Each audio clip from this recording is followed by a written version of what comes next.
Bonjour mesdames et messieurs, bienvenue à une autre émission des passionnés. Guillaume Pétrin à l'animation comme à l'habitude.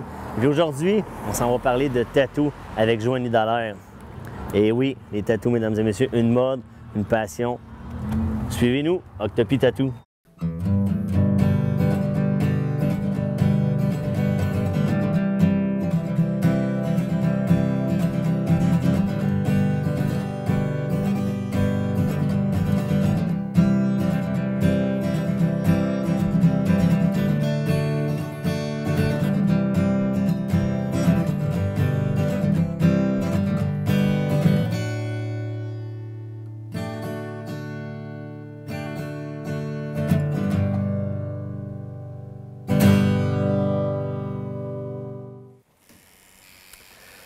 Alors, mesdames et messieurs, les passionnés, on tourne partout et là, on est en compagnie de Sandra, la tatouée, et Joanie Dallaire, la tatoueuse, bien sûr. Alors, c'est parti de où, ta passion pour les tatous? Parce que on te regarde, tu en as quand même plusieurs. Bon, moi, j'en ai un que tu m'as fait aussi d'ailleurs. Oui. Merci beaucoup. Tu m'as été la première tatoueuse et mon premier tatou et tout et tout. Mais c'est venu de où, toi, justement, cette passion-là pour les tatous? C'est dur à dire, j'ai jamais eu vraiment de passion pour les tatous en soi, mais j'ai toujours trouvé ça cool, puis je voyais des gens avec des tatous, j'étais comme un jour je vais en avoir aussi.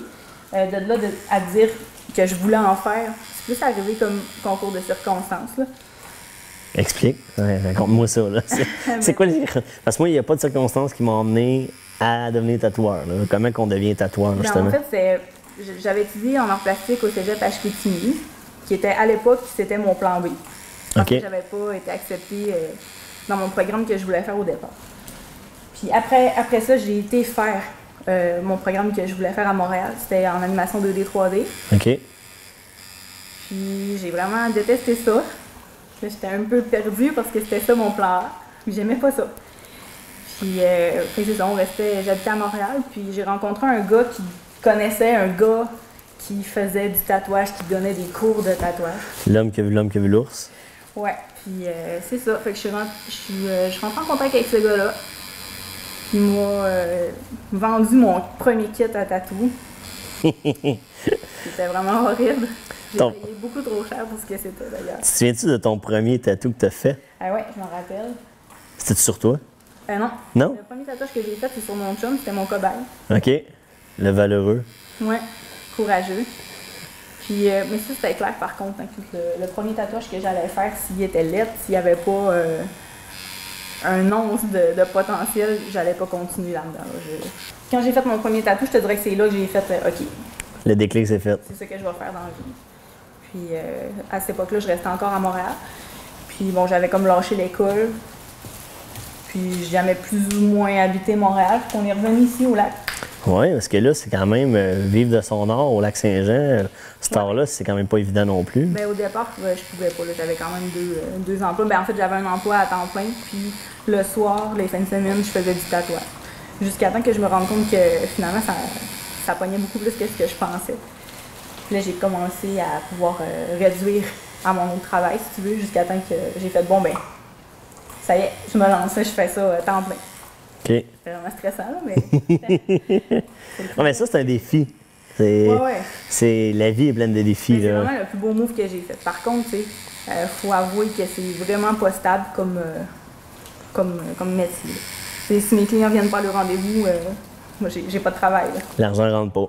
Non, c'est ça, exact. Donc, c'est un aspect qu'il faut apprendre à vivre avec, là, contrairement à une job où tu as ta paye stable à chaque semaine, que tu sais que les factures vont être payées. Là, mais ça doit aussi, ça doit être en accord un peu aussi avec ton style de vie. Je veux dire, est-ce que tu te verrais travailler de 8 à 5 dans un bureau? Non, c'est impossible. Ça. Je pourrais pas faire ça. Non. Je serais probablement... Tu sais, avant de faire du tatouage à temps plein, je travaillais dans la restauration, puis j'avais même envisagé d'aller faire mes cours de cuisine parce que je savais plus quoi faire. Mais j'aurais tellement été malheureuse, je détestais cet emploi. Je peux même pas croire que j'ai pensé à l'étudier là-dedans. Là, après ça, fait que là, tu as commencé à tatouer de plus en plus. Ouais. Tu as peaufiné ton style. Je veux dire, le style Joanie Dallaire, il est unique. Je veux dire, unique. Je suis encore en train de chercher vers quoi je voudrais aller. Ça ça se peaufine au fil du temps, je te dirais. Là. C'est sûr que quand j'ai commencé à tatouer au départ, je faisais un peu de tout. Parce que tu essaies de te monter une clientèle, tu fais ce que tu peux. Puis de fil en aiguille, j'ai comme... Je sais pas, je me suis rendu compte que quand je travaille, il faut que ça me fasse triper. Si j'ai pas de plaisir à faire ce que je fais, je comprends qu'à un moment donné, bon, t'es payé pour le faire, tu le fais bien. Mais si j'ai pas de plaisir à le faire, c'est plus fort que moi, je peux pas. Fait que j'ai dit, OK, je vais faire un style, je vais pousser vers ce que j'aime faire. Puis c'est sûr qu'en faisant ça, t'as moins de clients, mais t'as des meilleurs clients. Ouais. Ben, t'es plus fidèle à toi-même. Je veux dire, je peux peut-être même te qualifier d'artiste tatoueuse et non pas juste une tatoueuse, dans le fond. Je pense qu'à partir du moment où t'es vraiment, que tu fais tes créations, ouais, on peut dire artiste, même si c'est un terme que je trouve pas prétentieux, mais un peu... je sais pas. J'ai un peu de misère avec le terme artiste. Ben moi, je me souviens, je sais pas si tu te souviens, quand tu m'as tatoué, je t'avais demandé de signer ton tatou, puis t'as pas voulu. Non. Moi, je voyais ça comme une œuvre d'art. Je dis, c'est une œuvre d'art unique. Je dis, je veux la signature de l'artiste, mais... Mais non, mais je pense que si tu suis déjà un peu mon travail, je pense que ça parle de soi, puis les gens sont capables, jusqu'à un certain point, de savoir que c'est moi qui l'ai fait. Je pense qu'en soi, ça, c'est... Ta signature est dans le style, dans ton style. Oui, c'est ça, la signature est là-dedans. Plus que de vraiment... Ça serait vraiment... Je sais pas, je peux pas mettre mon nom sur les gens, ça n'a pas rapport, là. OK, j'ai pas rapport. Mais, puis, ce qui est cool, par exemple, avec ta passion, c'est que tu as réussi... Tu veux dire, toi, tu réussis à travailler, puis en mettant ta passion aussi. Je veux dire, tu dis, moi, je veux tatouer ce que je dessine. C'est pas tout le monde qui réussit à faire ça, là. On se le cachera pas, là. Ben, c'est parce qu'il faut mettre du temps. Il faut être prêt à mettre du temps. Donc, ah oui? C'est des heures et des heures et des heures de travail parce que je pourrais prendre n'importe quelle image sur Pinterest puis la refaire 160 fois. J'aurais des centaines de clients qui veulent toutes la même affaire, mais ça serait super emmerdant. Fait que le fait de faire mes dessins, il faut que j'ai une clientèle qui veut les prendre, mes dessins. Ouais. Comment tu fais ça? J'en fais des tonnes. Je sais que l'année passée, tu as fait ton défi un dessin par jour thématique. Oui, j'ai commencé ça. Ben, en fait, là, je finis ma deuxième année d'un dessin par jour. Je voulais trouver une façon de me botter un peu les fesses pour être... Quand on est en région comme ça, j'ai pas 1 million de collègues tatoueurs avec qui échanger. C'est plus dur quand t'as... On dirait que c'est plus dur d'évoluer quand t'as personne dans ton entourage. T'sais. Ou de te critiquer ou... te critiquer ou te motiver. Ouais. Puis je me suis dit, OK, il faut que je trouve une façon de m'auto-botter le cul. Puis pour m'améliorer, ben j'ai pas le choix, faut pratiquer. C'est n'importe... Tous les aspects de la vie sont comme ça. Si on veut s'améliorer, c'est en forgeant qu'on devient forgeron, comme on dit. Là, je me suis mis à faire un dessin par jour. Je pensais que ça allait être un challenge super horrible et long et pénible à faire. Finalement, je suis comme tombée accro à ça. J'ai commencé ma deuxième année, puis là, j'achève. Je termine ma deuxième année au mois d'octobre. Puis tous ces dessins-là que je fais à chaque jour sont disponibles pour être tatoués, finalement. Le mien, ça a été ça. Exact. Moi, c'était dans la thématique Halloween, je pense. Ça se peut. Oui, de mémoire, là, c'était Halloween. Puis c'est ça. Mais dans le fond, mon but ultime, c'est vraiment de ne plus avoir à faire de sur-mesure pour les clients. Je voudrais vraiment faire juste mes dessins. Puis quand ça plaît, ça plaît. Puis si ça plaît pas, ça plaît pas. OK. Parce que j'ai pas de contraintes. Tu sais, quand une personne demande un projet sur mesure, tu sais, je comprends que les tatouages, c'est coûteux. Ça demande un bon budget, ça demande d'être prêt aussi. Ouais. Puis souvent, la personne, elle vient me voir pour un projet, mais tu sais, son budget versus ce qu'elle veut, versus la grosseur, c'est pas tout le temps réaliste, c'est pas tout le temps faisable. Je sais qu'à ce moment-là, je vais faire un dessin pour...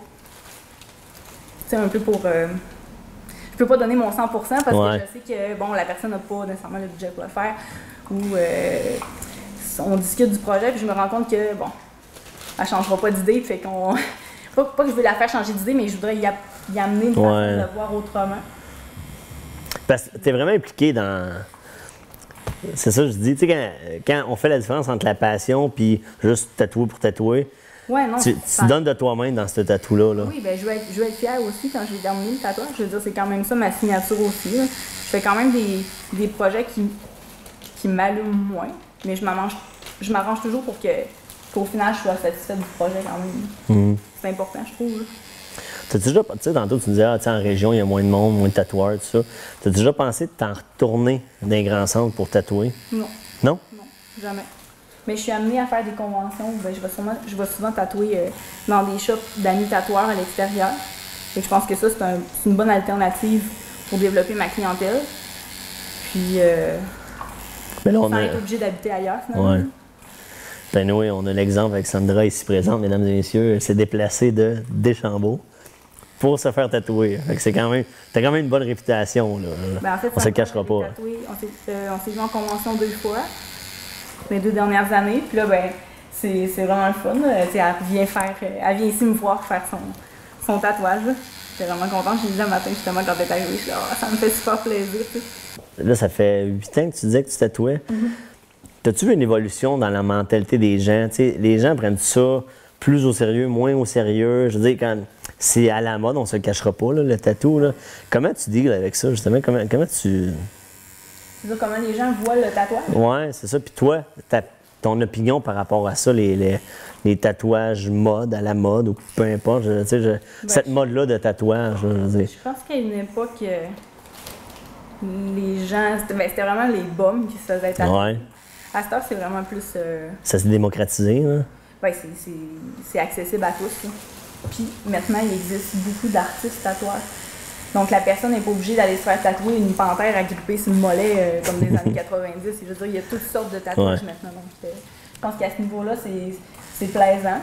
Mais il y a aussi l'effet mode. Tout le monde veut un tatouage pour avoir un tatouage. En vérité, c'est même plus cool de se faire tatouer. C'est plus marginal, mettons. C'est plus marginal du tout. En fait, les gens marginaux, maintenant, c'est ceux qui n'ont pas de tatouage. Là. Qui ont réussi à ne pas céder à la tentation. Mais moi, ça a quand même pris 20 ans avant de me faire tatouer. J'y ai pensé longtemps, mettons. Là. Ça a été un bon processus. Là. Ben, il faut. Là. Je pense que les gens se lancent trop vite là-dedans sans réfléchir. Pas que tu es obligé que ton tatouage veuille dire quelque chose. Non. Mais... Ça, tu m'en avais parlé aussi tu m'avais tout averti, là, tu vas te faire poser un paquet de questions. Ça veut-tu dire de quoi pour toi? Un paquet de monde qui vont te donner des trucs, des ci, des ça. On dirait que tout le monde a son opinion. Tout le monde a son opinion, tout le monde veut dire quoi faire, mais en fait, je pense que c'est comme ça dans la vie en général. Là. Mais vraiment, quand tu choisis de te faire un tatouage, je pense qu'il faut le faire pour soi, pas parce que tu as vu ça sur les internets, tout le monde avait le même tatou, tu trouvais ça cool, puis tu en voulais un. Ça, à mon avis, c'est vraiment la pire façon de choisir un tatouage. Là. Après ça, si tu choisis ça parce que vraiment ça t'intéresse, c'est correct, mais c'est ça. Faut le faire pour soi, dans le fond, en bout de ligne. C'est vraiment une démarche, je pense, personnelle. Je pense pas faut pas que tu fasses faire ton tatouage pour que les gens le voient. Si tu veux le faire sur ton bras, fais-le sur ton bras, mais fais-le pas parce que tu veux que les gens te trouvent cool dans ton prochain shooting photo. Ouais. Mais ça, c'est à la mode, à l'ère des égo-portraits aussi, là, des selfies. C'est un peu l'époque qui veut ça, je pense. Oui, l'ère de l'instantanéité. Puis... Exact. Puis ce qui est drôle, c'est que c'est un peu ironique parce qu'un tatou, ça reste pour la vie. Tu es poigné avec ça après ça, là, pour la vie.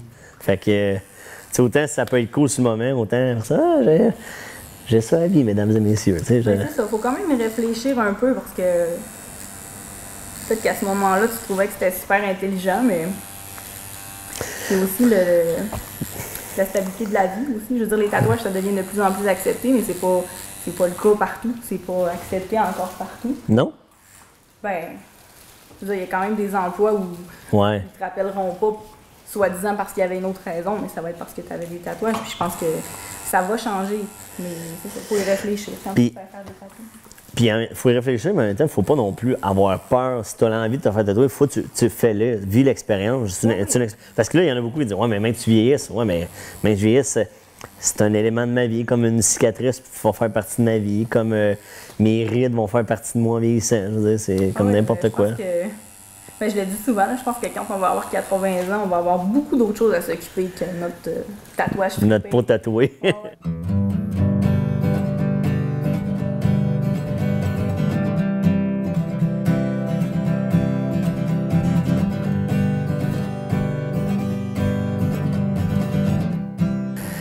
Joanie, on est dans ton, comme on disait tantôt, on est dans ton magnifique local, spécialement aménagé.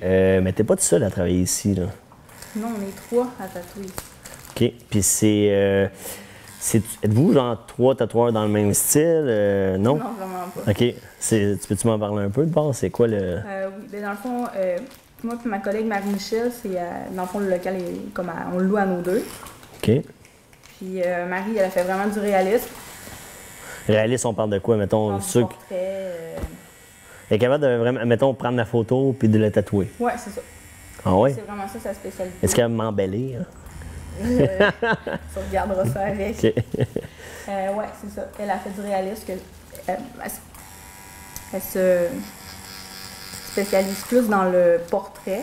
OK. Par contre, elle fait aussi d'autres trucs. Ça dépend. Il faut voir avec elle, en fait. Puis, on a Maxime aussi qui est avec nous.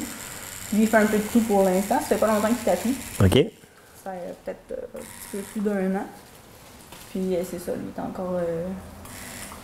encore à l'étape où il fait un peu de tout. Puis, il cherche un peu... Il cherche son style. Ouais, c'est ça. Comment qu'on peut décrire ton Ben, style? Je te dirais que j'ai un style... dans le tatouage, on dit New School. OK. Qui est comme plus cartoon, ce qui est vraiment Ouais. pas ce que je suis en train de faire aujourd'hui. Là. C'est pas du tout ça. Non, mais c'est coloré. Ouais, c'est toujours très coloré. Moi, qui m'a toujours impressionné dans ceux qui tatouent, c'est que vous tatouez, l'encre est comme un peu partout. Là. Tu sais, je vois t'éponge puis tout ça. Puis les lignes sont toujours... Ben, en tout cas, pour les bons tatoueurs, je vais le dire de même, les lignes, c'est toujours super précis. Vous dépassez jamais. Moi, je veux dire, j'étais avec des crayons de cire, je dépasse à côté, puis les lignes sont super larges. Je me verrais pas tatouer. Je veux dire, je dépasserais de partout. Là. Mais quand j'ai commencé à tatouer, je te dirais que j'avais envie de pleurer à chaque tatouage que je faisais parce que justement, on voit pas. Mais non, on voit rien. Je vois pas ce que je fais. Non. Faut visualiser. En fait, il y a beaucoup de visualisation. Puis c'est comme n'importe quoi. Plus t'en fais. Ce sont des tatouages qu'aujourd'hui me prendraient peut-être 2 heures à faire. À l'époque, ça m'en aurait pris 5. Là. OK. Fait que tu as amélioré même ta vitesse d'exécution. Oui, mais au niveau de la visibilité, tu vois toujours pas plus de non, quoi. Non, je vois pas plus. C'est rassurant, ça, mesdames et messieurs. Je vois pas plus, mais je sais ce que je fais. Ben oui, puis c'est impressionnant. C'est un des commentaires que j'ai le plus souvent par rapport à mon tatou. Puis c'est les commentaires aussi que j'ai par rapport à tes tatous. Les traits sont très précis, très... T'es exigeante, je pense, envers toi-même. Ça se peut-tu? Ben, c'est quand même la base de faire des traits droits. Là. Puis oui, ben il faut toujours essayer de s'améliorer. Je veux dire, je peux pas accepter que mon travail stagne. Il faut que je trouve des moyens de m'améliorer. Peu importe que ça soit en dessin ou techniquement. Puis ça, ben c'est... Comme on disait tantôt, c'est vraiment en pratiquant, on n'a pas le choix. Les conventions, es-tu aussi quand tu vas dans les... Oui, parce que tu te fais des contacts. Après, tu es amené à discuter avec ces gens-là qui, eux, ont tous... Je veux dire, on fait tous le même travail, mais on a toutes des façons différentes de le faire. Mm-hmm. Des fois, tu fais quelque chose pendant des années, tu comprends pas pourquoi ça marche plus ou moins bien, mais tu t'en contentes parce que tu n'as pas de solution. Puis là, finalement, le gars que tu as rencontré à telle convention, lui, connaît la solution à ce problème-là. Tantôt, on parlait justement des conventions. Tu te promènes un peu partout avec ça. C'est où tu es allé à date?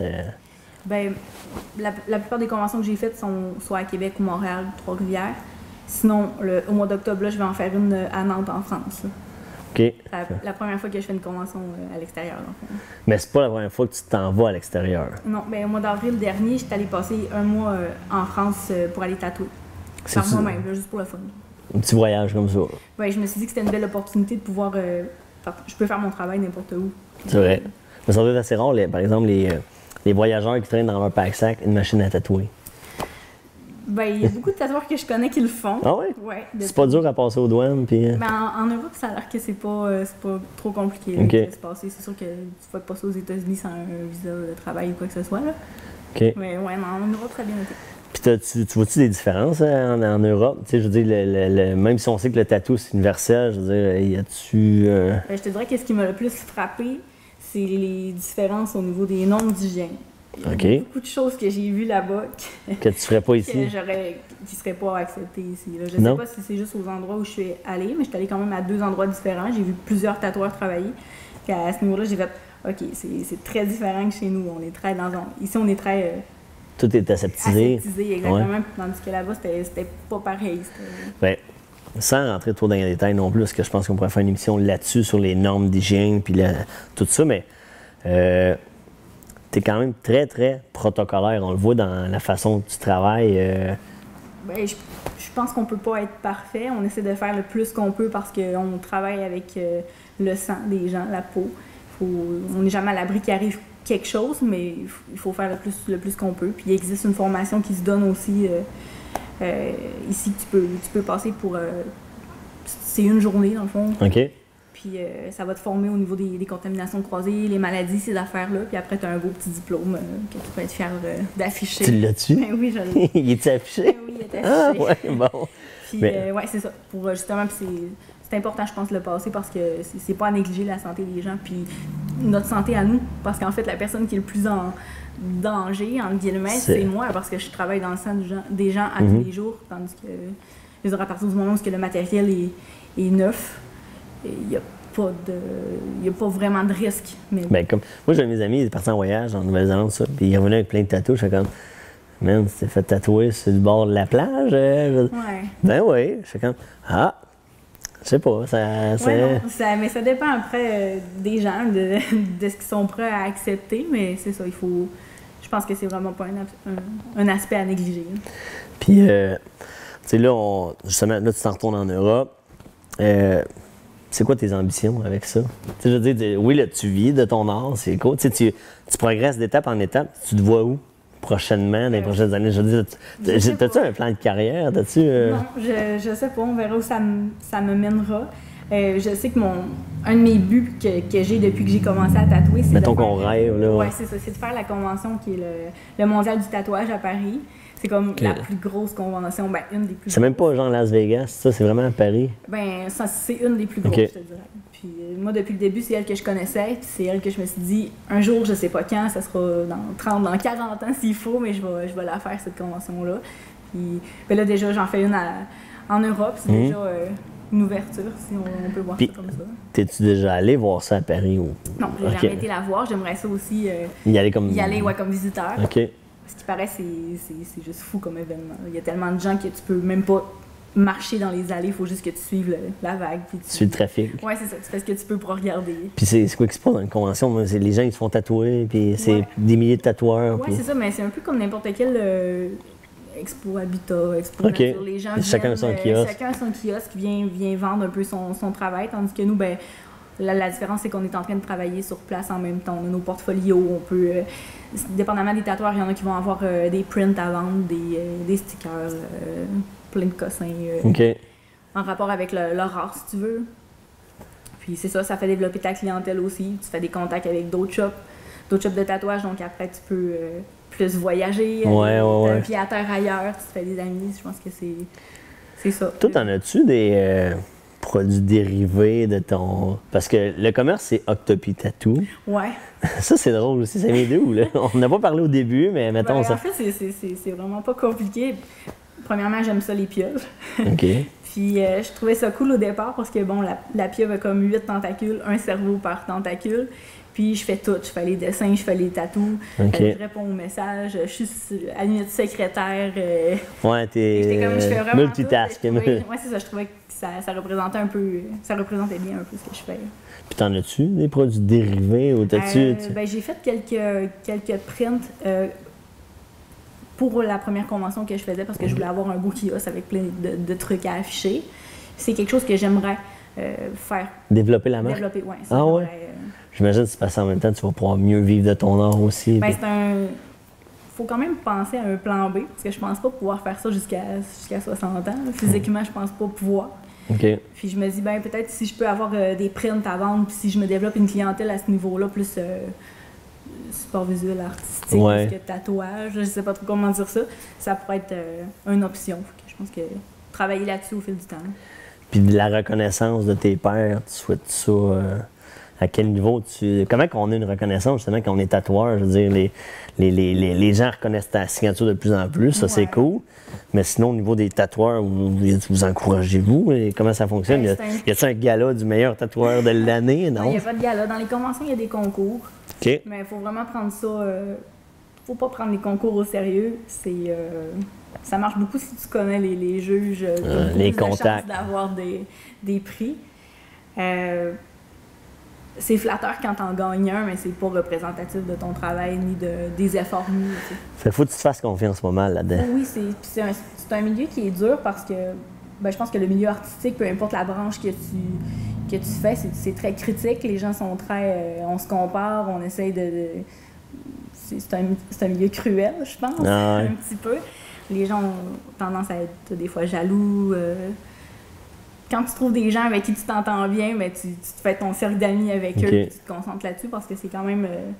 ça a l'air beau en surface, le tatouage, mais quand tu fouilles un peu là-dedans, tu te rends compte que c'est pas... Un peu comme on dit, puis je pense que c'est tout l'adage de plusieurs passionnés, c'est faut que tu te fasses confiance, comme tu dis. C'est comme le train passe, les chiens aboient, c'est... Fais-toi confiance, avance dans ce que tu veux. Je pense qu'il y a jusqu'à un certain point, il faut se mettre des œillères, être focus sur ce que tu veux aller, puis pas essayer de trop déroger en fonction de la popularité, peut-être, etc. Des fois, il faut un peu, ça aide financièrement, toujours en gardant ta ligne directrice vers quoi tu veux aller. Puis, faut s'en foutre un peu, tu fais tes affaires, puis... Tu fais confiance. Ouais, c'est ça. Eh bien, Joanie, merci de nous avoir accueillis dans ton studio de tatou. Merci à vous.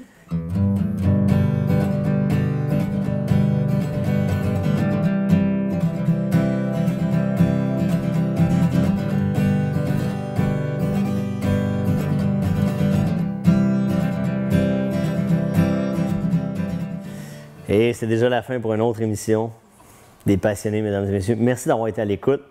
Et puis, ça me donne le goût de me faire un deuxième tatou. Mais sur ce, je vous donne rendez-vous pour une prochaine émission. Restez à l'antenne.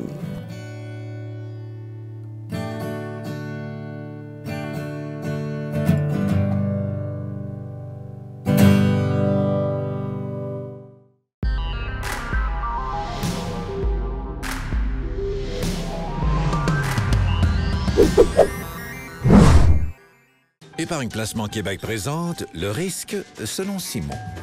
Sans même s'en rendre compte, Simon prend des risques. Des petits et des gros. Mais lorsqu'il a voulu se construire un atelier de sculpture, Simon n'a pris aucun risque. Il a épargné avec le CELI d'Épargne Placement Québec et ses produits garantis à 100%. Réalisez vous aussi votre projet. Communiquez avec l'un de nos agents d'investissement. Ça aurait été bien plus facile de faire comme si j'avais rien vu. De continuer à marcher dans le corridor. Tu tournes la tête. Me cacher derrière l'écran. De rire avec les autres. Les excuses, pas ce qui manque. C'est pas mon problème. Je suis pas un stou. Ça aurait été bien plus facile de me défiler. De rien faire. Mais j'ai décidé d'agir. J'ai dit, arrête, stop. C'est assez. J'ai dit ça va. Veux-tu en parler?